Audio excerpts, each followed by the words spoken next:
গীতা গোস্বামীকে কংগ্রেসের নির্দেশ ক্রমে সামার বাস স্ট্যান্ড সংলগ্ন এলাকায় 231 ঘাটাল বিধানসভা এই পথসভায় সভাপতিত্ব করছেন আমাদের প্রণম্য সন্ন্যাসী বলে মহাশয়।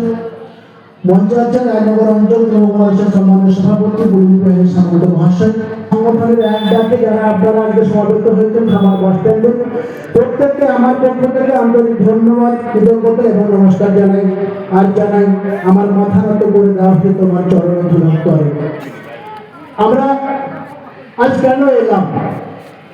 আমরা এলাম একটাই আওয়াজ গোটা সামার থেকে রায়নগর পশ্চিম পর্যন্ত ধ্বনিতে হবে, শ্যামলী সরকার, শ্যামলী সরকার, শ্যামলী সরকার। এই শ্যামলী সরকার মমতা বন্দ্যোপাধ্যায়ের আশীর্বাদ ধন্য প্রার্থী, তৃণমূল কংগ্রেসের প্রার্থী, অভিষেক বন্দ্যোপাধ্যায়ের প্রার্থী, আমাদের দলের প্রার্থী, আমার আপনার বাড়ির মেয়ে। কিছুদিন আগে শ্যামলী সরকার আপনি এলাকা দিয়ে গেছেন, ভোট প্রচার করেছেন, আপনাদের সঙ্গে জনসংযোগ করেছেন। সেই মহিলাটিকে আমাদেরকে জয়লাভ করাতেই হবে, এটা আমাদের দায়। এই কারণেই বলবো, আমাদের বিগত দিনে 5 বছর ছিলেন বিধায়ক শীতল কপাট। আপনারা দেখবেন আপনাদের এলাকায় কোনো উন্নয়নই কিন্তু বিধায়ক কোটা থেকে হয়নি। যখন পশ্চিম থেকে আরম্ভ করে হোসেনপুর 34 থেকে আরম্ভ করে সামান বিস্তীর্ণ এলাকা যখন বন্যায় ভাসছে, তখন দেব আমাদের সাংসদ তিনি এসে পৌঁছে যাচ্ছেন, তবু কিন্তু শীতলবাবুর দেখা একবারের জন্য পাওয়া যায়নি। সেই জায়গায় দাঁড়িয়ে আজকে একটা ডাক দিতে হবে, বিজেপি হটাও, ঘাটাল বাঁচাও, বিজেপি হটাও, বাংলা বাঁচাও, বিজেপি হটাও, দেশ বাঁচাও। সেই জায়গায় দাঁড়িয়ে আমরা ডাক দিতে এসেছি। কেন? আমরা সমস্ত উন্নয়ন আপনাদের এলাকায় হয়েছে, উন্নয়নের কিছুটা হয়তো কম আছে, কিন্তু আশা করছি মমতা বন্দ্যোপাধ্যায় যেভাবে উন্নয়ন যোগ্য মেতে উঠেছেন, সারা বাংলা জুড়ে যে উন্নয়নটা হচ্ছে সেই উন্নয়ন কিন্তু সমাজ পিছিয়ে নেই। হোসেনপুর 34 রায়নগর পশ্চিম কোনো গ্রাম পিছিয়ে নেই, সব জায়গাতে উন্নয়নটা হচ্ছে, আমাদের একটু উন্নয়ন হচ্ছে। ওই যে আপনারা একটু নিজস্ব হিসাবটা করে দেখেন, আপনাদের বাড়িতে যে সমস্ত সরকারি পরিষেবাগুলো যাচ্ছে সেটা অনেক অনেক টাকা।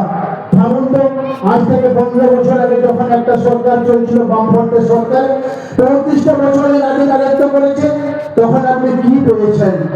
আপনি কি পেয়েছেন? আপনি কি ঢালাই রাস্তা চোখে দেখতে পেয়েছেন?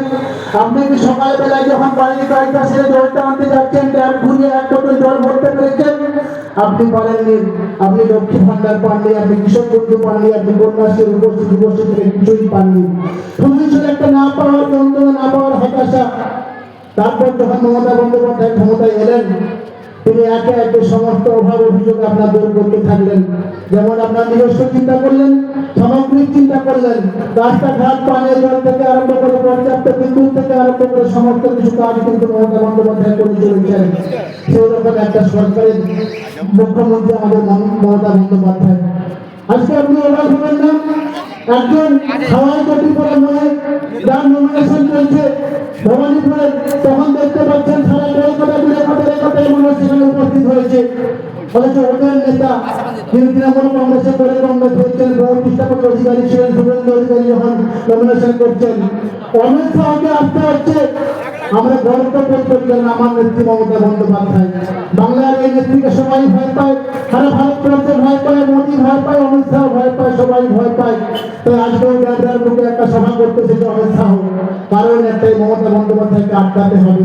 ওরা দেখে নিয়েছে কোনো প্রকারে মমতা বন্দ্যোপাধ্যায়কে আটকানো যাচ্ছে না, তাই একের পর এক ঝটকা তুলে আরম্ভ করেছে।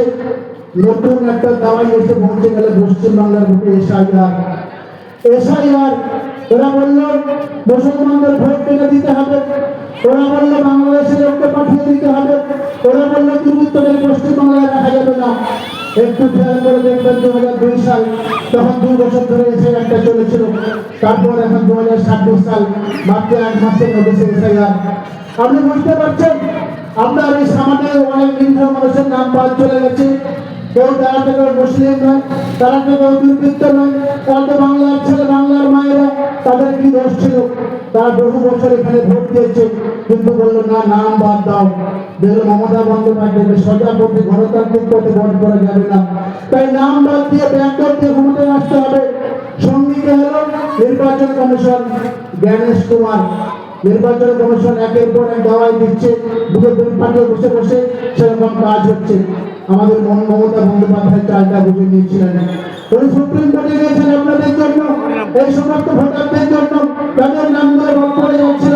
সুপ্রিম কোর্টে গিয়ে নিজে সওয়াল করেছেন, নিজে বলেছেন এদের কি অন্যায়, একটা অন্তঃসত্ত্বা মাঠেও যেতে হচ্ছে, তার পরিচয় দিতে হচ্ছে, তাকে দাসপুরে গিয়ে ভিডিও কাছে ঘন্টার পর ঘন্টা লাইনে থেকে বলতে হচ্ছে বাবু আমি এখানে আমার বাড়ি, সামানে আমার বাড়ি, হোসেনপুরে আমার বাড়ি, আমার স্বামীর নাম নেই। আবার কি হলো আপনারা সবাই জানেন, যখন মেয়েরা যখন বিয়ে বসে বাড়ি চলে যায় তার পদবি একটা পরিবর্তন হয়, সে নাম বাদ দিয়ে দেওয়া হচ্ছে।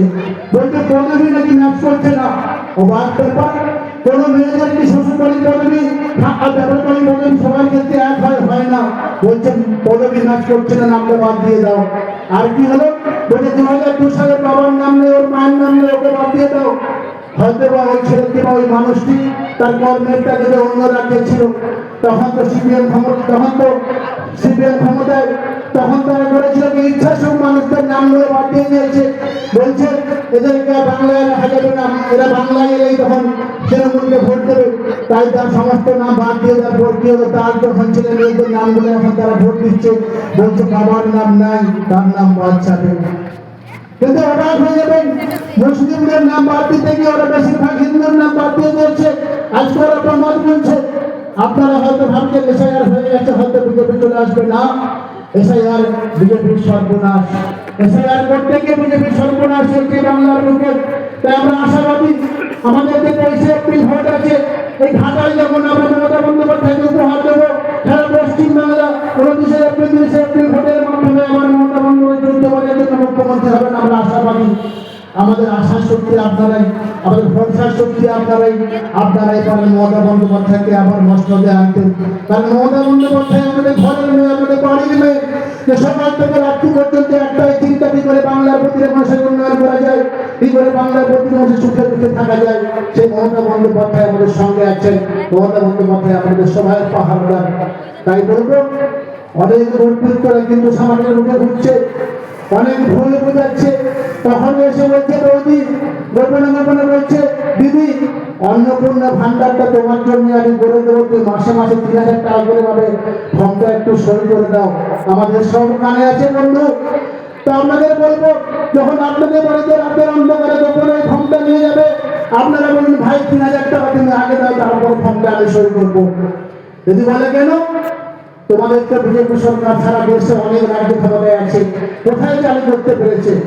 আজকে নির্বাচনে ইস্তাহার প্রকাশ করেছে, সেটা শুধুই বলছে এই দেবো সেই দেবো, অনেক কিছু দিয়ে দেবো। বন্ধু, দেওয়া তো অনেক পরের কথা।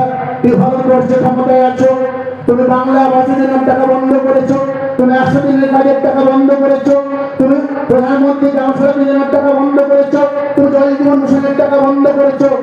বন্ধের পরিমাণটা তোমার সব থেকে বেশি, তুমি দিলে কোথায়? শুধু বলতে ক্ষমতায় এলে দেবো। আর যুক্তরাষ্ট্র কাঠের মতো কি আমরা কি দেখেছি, কেন্দ্র রাজ্য একটা সম্পর্ক থাকে, কেন্দ্রের টাকা এবং রাজ্যের টাকা মিলে সমস্ত উন্নয়ন হয়। কিন্তু বললো না, সেটা করা যাবে না। যেহেতু বাংলা আমরা দখল করতে পারিনি, যেহেতু বাংলা সবসময় মমতা বন্দ্যোপাধ্যায় যে চাইছে বাংলার মানুষকে হাতে না মেরে পাতে মারতে হবে। প্রথম কর্তব্য 100 দিনের কাজ। আপনারা একটু প্রশ্ন করবেন না, বলছে নাকি লক্ষ লক্ষ কোটি কোটি টাকা চুরি হয়ে গেছে। ওই গ্রামের যে মা, গ্রামের যে কাকুটা সকাল 7টার সময় একটা ঝোলা নিয়ে একটা কোদাল নিয়ে বেরিয়ে পড়তো, যে ভেবেছিল আমি কাজ করার পর 220 টাকা পাবো, 230 টাকা পাবো, সেটাতে আমার সংসার চলবে, সে তো কোনো অপরাধ করেনি। তাহলে কেন তাকে প্রায় 5 বছর কাজ করতে সুযোগ দেওয়া হলো না? তার জবাব আপনারা চাইবেন না? আজকে বাংলার বাড়ির মাধ্যমে মমতা বন্দ্যোপাধ্যায় আমাদের উপকার করছে। 1,20,000 টাকা, যে টাকাটা 60% দেবে কেন্দ্র, 40% দেবে রাজ্য, সেটাও বন্ধ করে দিল। আপনারা একটু ভেবে দেখুন, যখন সবগুলোর উপপ্রধান ছিল, অরুণদয় প্রধান ছিল, তখন ওই সামাদের উপরে হয়তো অনেক বাড়ি ভাঙতে হয়েছিল, বলা হয়েছিল দ্রুত বাড়ি নির্মাণে বাড়িটা ভেঙে ফেলুন। বহু বছর আপনাদের বাড়ি ভেঙেছিলেন, কিন্তু কাজ হয়নি। মমতা বন্দ্যোপাধ্যায় সে আপনার দুঃখের যন্ত্রণার কথা জানতে পেরেছেন, বুঝতে পেরেছেন বলেই বাংলার বাড়ির মাধ্যমে লক্ষ লক্ষ মানুষের ঘর নির্মাণ করে দিচ্ছেন।